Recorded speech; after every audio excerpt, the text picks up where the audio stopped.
Mungkin ada beberapa gitu ya, tapi mereka nggak ada bikin serikat fisik gitu. Mereka ada di serikat digital.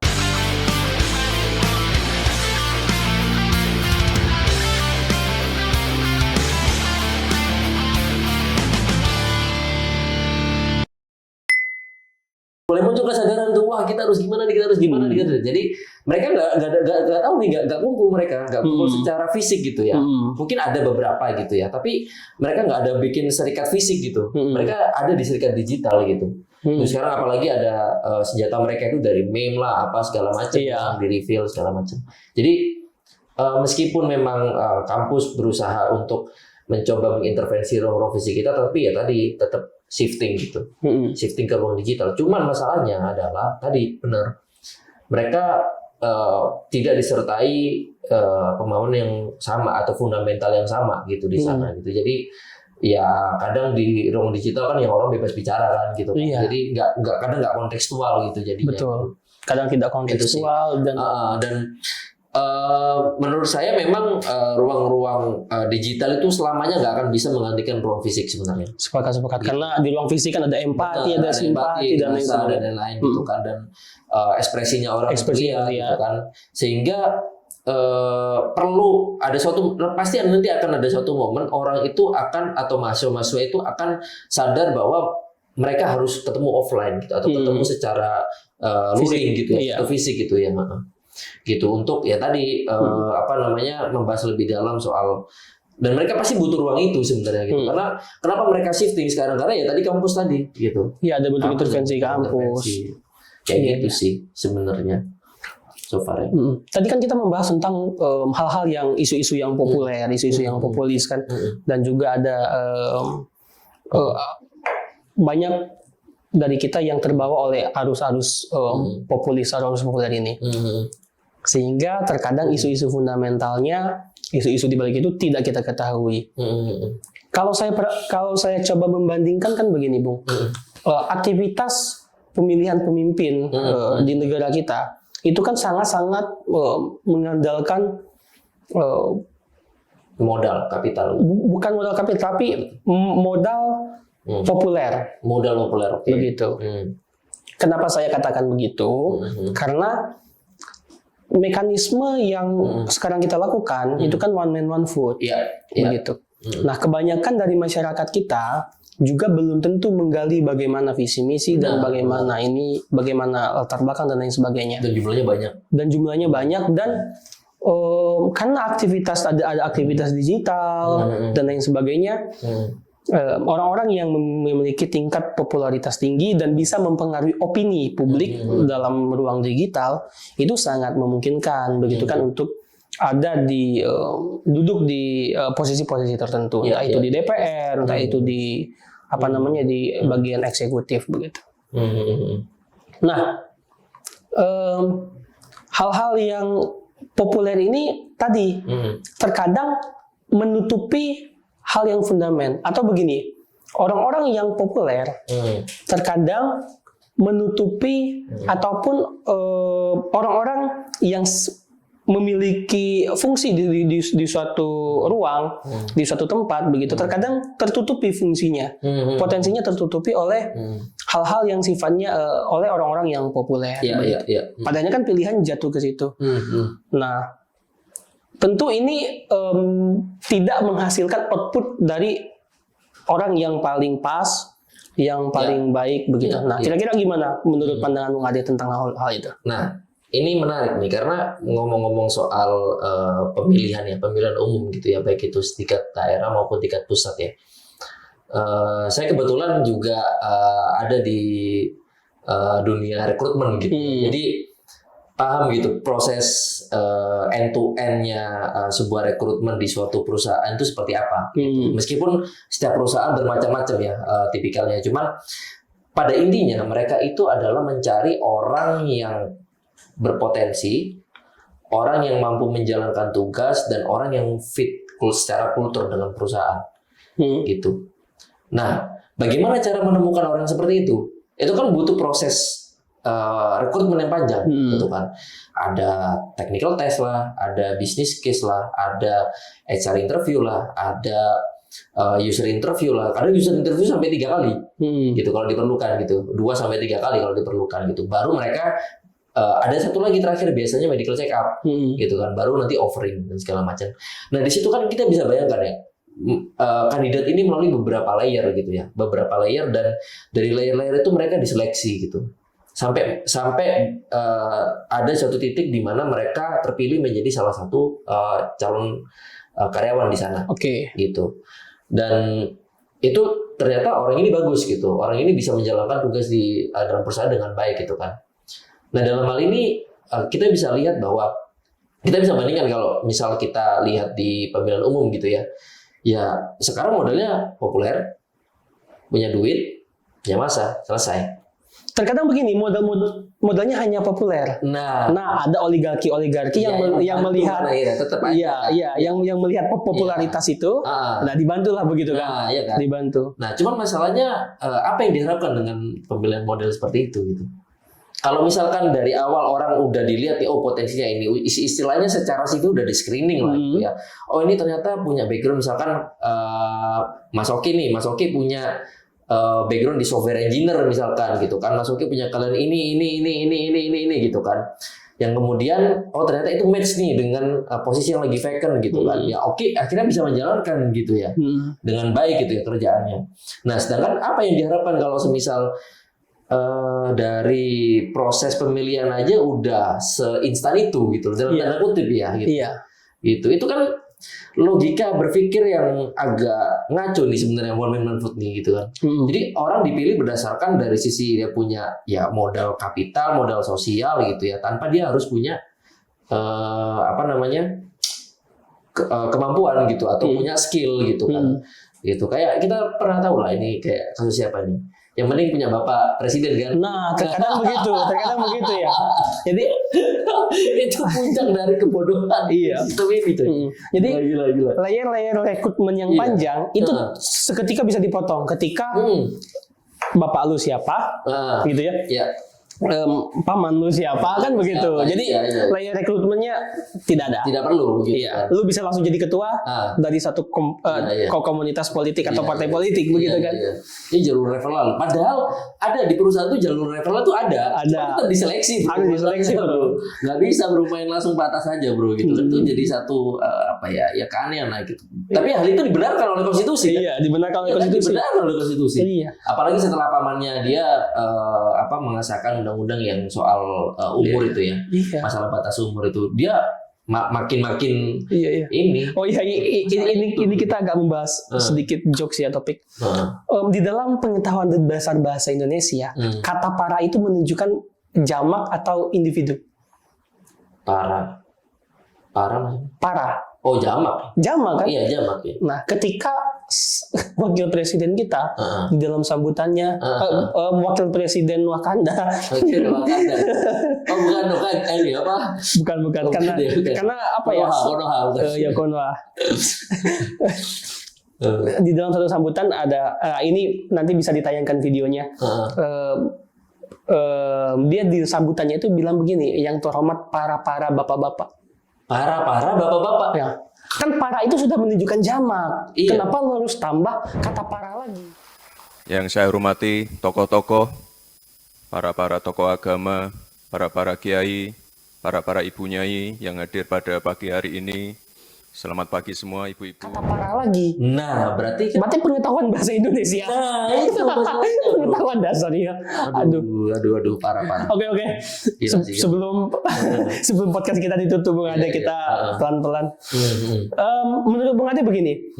Tadi kan ada beberapa kondisi yang kita amati, masalah-masalah yang kita amati soal gampangnya generasi muda terbawa oleh arus-arus viral, terbawa oleh arus-arus populisme, terkadang tidak melihat apa yang terjadi di balik itu semua. Nah, kira-kira apa nih yang perlu dilakukan oleh generasi muda atau oleh kita semua sebagai orang-orang yang menganggap perlu kita memahami sesuatu bukan hanya atas dasar atau hanya sekedar itu viral atau tidak? Oke. Basis opini saya tetap pada satu hal ya.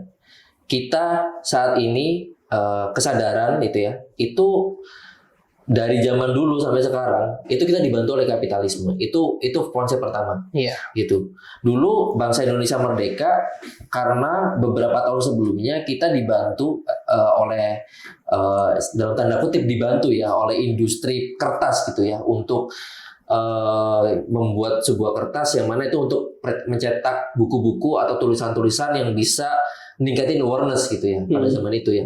Pada zaman itu kertas yang jadi salah satu primadona lah di industri itu ya karena dia berhasil untuk berkontribusi memberikan awareness gitu ya kepada publik gitu ya. Sedangkan kalau untuk zaman sekarang semuanya era digital gitu ya. Industri digital inilah terutama sosial media inilah yang dalam arti adalah jembatan kita untuk bisa mendeploy atau mendiseminasi informasi dengan baik gitu kan. Nah, ini menjadi sebuah titik tolak kalau menurut saya. Kenapa? Karena media sosial ini semacam hutan rimba gitu ya. Dalam arti siapa yang bisa yang populer, siapa yang bisa menguasai informasi-informasi tertentu ya dia yang bisa memobilisasi orang gitu kan. Tanpa harus dia mempedulikan apa yang dia sampaikan benar atau salah. Benar gitu. Jadi ya ini agak hutan rimba gitu kan.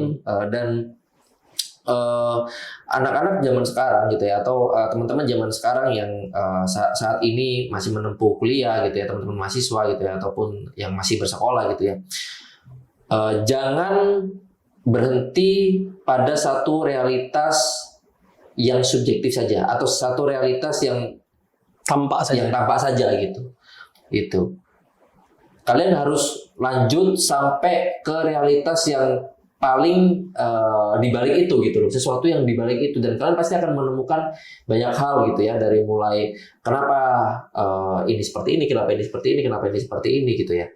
Dan itu nantinya akan memperkuat daya literasi kalian gitu. Kalau daya literasi kalian sudah oke gitu ya, kalian bisa mengarahkan itu untuk mencari nih apa yang menjadi akar permasalahan dari semua ini, gitu kan? Apakah karena masalah pemimpin kah atau masalah oligarki lah atau masalah apa dan sebagainya gitu ya itu nanti akan balik lagi gitu ke kalian gitu itu sih jadi daya literasi perlu ditingkatkan gitu jangan sampai termakan oleh satu isu oleh satu fakta yang mungkin itu belum tentu benar gitu itu sih paling jadi ini pesan untuk kita semua, tentunya pesan untuk saya, untuk Bung Ade juga begitu ya.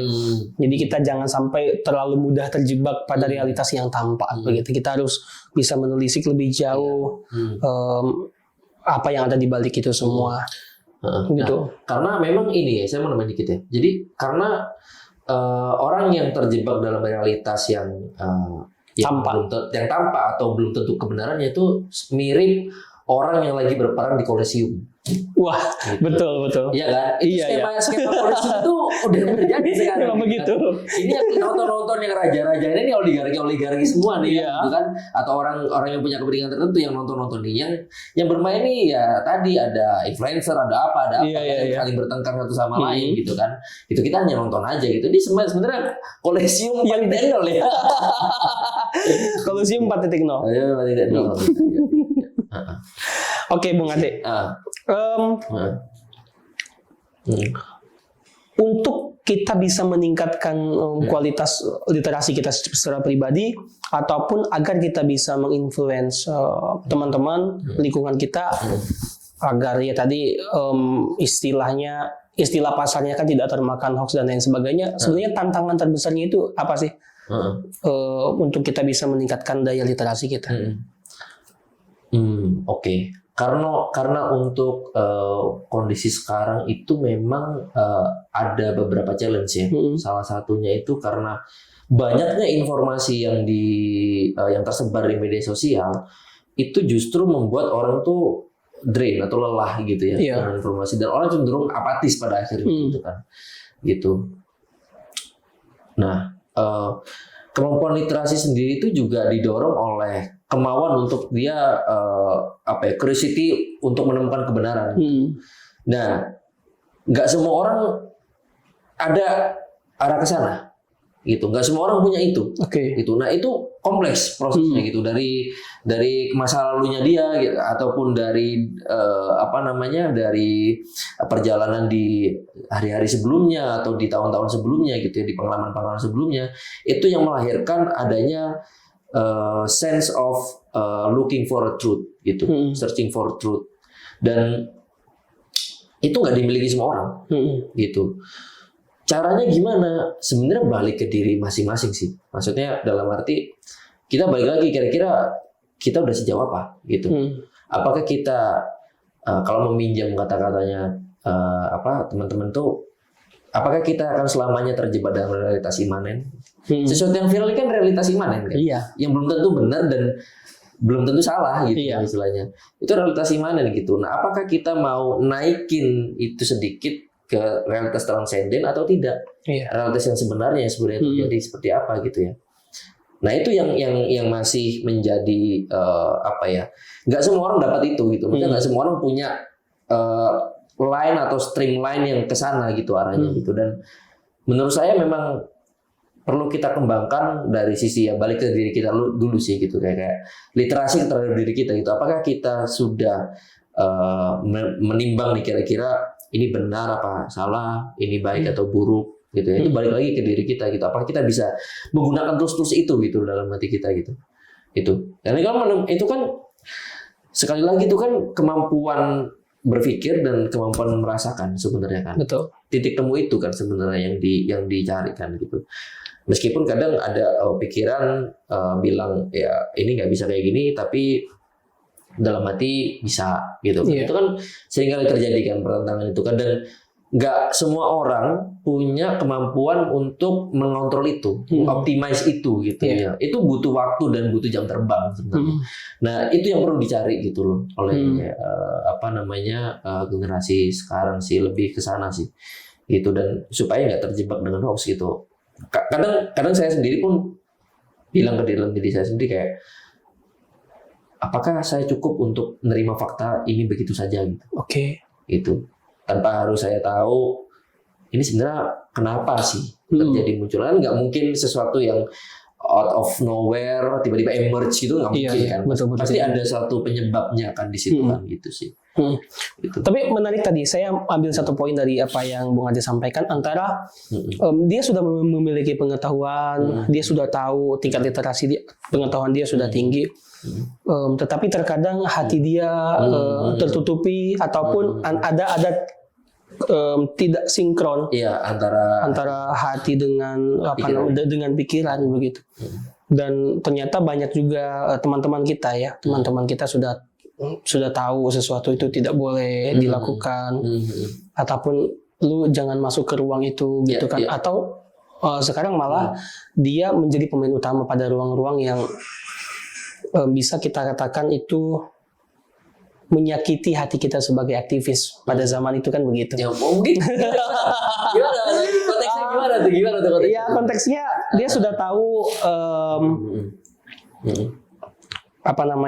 perjuangan teman-teman ini berat, sudah tahu bagaimana kita menjalin konsolidasi, kita komunikasi kajian dan lain sebagainya. Dengan mudahnya itu patah karena ada tawaran-tawaran menarik, ada good offer dari ada good offer, ada tawaran-tawaran menarik, sehingga itu semua patah, hati dia tertutupi, dia tutup mata, tutup telinga, tutup hati begitu. Ya gepok-gepokan itu diambil begitu saja kan begitu. Selama itu menguntungkan secara pribadi, ambil aja. Nah itu tuh, ini kenapa saya juga terkadang heran gini Bung Ade. Kenapa Indonesia di dalam narasi yang dibuat dalam buku-buku sejarah, walaupun realitanya tidak begitu, kita dijajah begitu lama ya. Kita dijajah begitu lama oleh Belanda, oleh perusahaan yang disebut namanya VOC ini kan, karena bukan Belanda, bukan venture capital bukan. Begitu bukan VOC ya Belanda ya, iya, capital ya, bukan venture capital begitu. Oke. Dan sekarang pun ketika kita ada di ruang-ruang aktivisme yang ada peran-peran teman-teman kita juga, begitu kan?